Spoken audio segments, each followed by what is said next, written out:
নারায়ণগঞ্জের রূপগঞ্জ উপজেলার গোলাকান্দাল ইউনিয়ন যুবদলের উদ্যোগে বিএনপি চেয়ারপারসন ও সাবেক তিনবারের প্রধানমন্ত্রী বেগম খালেদা জিয়ার পরিপূর্ণ সুস্থতা ও দীর্ঘায়ু কামনায় আলোচনা সভা, দোয়া ও মিলাদ মাহফিল অনুষ্ঠিত হয়েছে। অনুষ্ঠানে প্রধান অতিথি হিসেবে উপস্থিত ছিলেন নারায়ণগঞ্জ জেলা ছাত্রদলের সাবেক সহসভাপতি ও গোলাকান্দাল ইউনিয়ন যুবদলের সভাপতি ওমর হোসেন। গোলাকান্দাল ইউনিয়ন যুবদল অনুষ্ঠানটির আয়োজন করে। আলোচনা সভা শেষে বেগম খালেদা জিয়ার আশু রোগ মুক্তি, সুস্বাস্থ্য ও দীর্ঘায়ু কামনায় বিশেষ দোয়া ও মিলাদ মাহফিল অনুষ্ঠিত হয়। দোয়া মাহফিলের মধ্য দিয়ে অনুষ্ঠানের সমাপ্তি ঘোষণা করা হয়। প্রধান অতিথির বক্তব্যে ওমর হাসান বলেন, দেশনেত্রী বেগম খালেদা জিয়ার জন্য দোয়া মাহফিল। সবাই সবার জায়গা থেকে অন্তরের অন্তরস্থল থেকে দোয়া করবেন, যাতে আমাদের প্রাণপ্রিয় দেশনেত্রী বেগম খালেদা জিয়াকে আল্লাহ তাআলা পরিপূর্ণ সুস্থতা দান করেন, পরিপূর্ণ সুস্থতা দান করে আমাদের মাঝে আল্লাহ ওনাকে ফিরিয়ে দেন।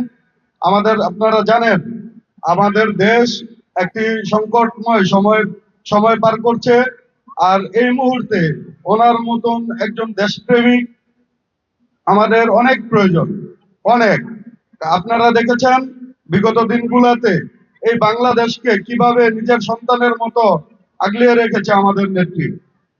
তাই সবার কাছে আকুল আবেদন, সবাই সবার মতন করে আমাদের নেত্রীর জন্য দোয়া করবেন, যাতে আল্লাহ তাআলা ওনাকে দ্রুত সুস্থতা দান করে আমাদের মাঝে ফিরিয়ে দেন এবং এই সংকটময় বাংলাদেশ যাতে অতিক্রম করতে পারে। সম্মানিত উপস্থিতি, আজকে আমরা যে এলাকায় প্রোগ্রাম করতেছি গোলাকান্দাল ইউনিয়নের ৫ নং ওয়ার্ড।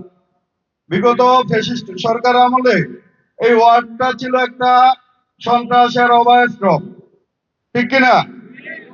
আপনারা জানেন গত বছর ৫ই আগস্টের পর থেকে বাংলাদেশ নতুন ভাবে একটাই স্বাধীনতা অর্জন করেছে, সার্বভৌমত্ব অর্জন করেছে।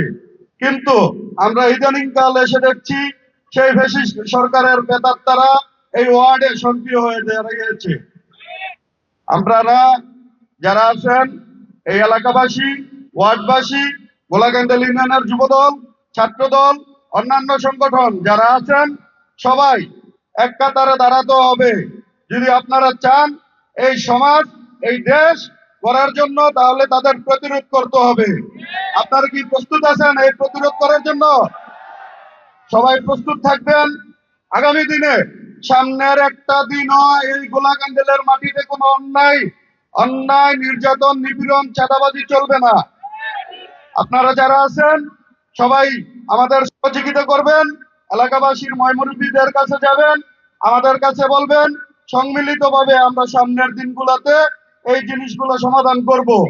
কারণ আমরা এই ফ্যাসিস্ট সরকারের সময় আমরা আমাদের জীবনের ঝুঁকি, পরিবারের ঝুঁকি নিয়ে এই গণতন্ত্রের লড়াই করে গিয়েছি।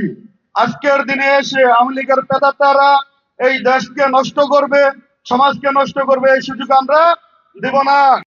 রিপোর্ট করেছেন গোলাম মোস্তফা সাগর, NN টিভি, নারায়ণগঞ্জ।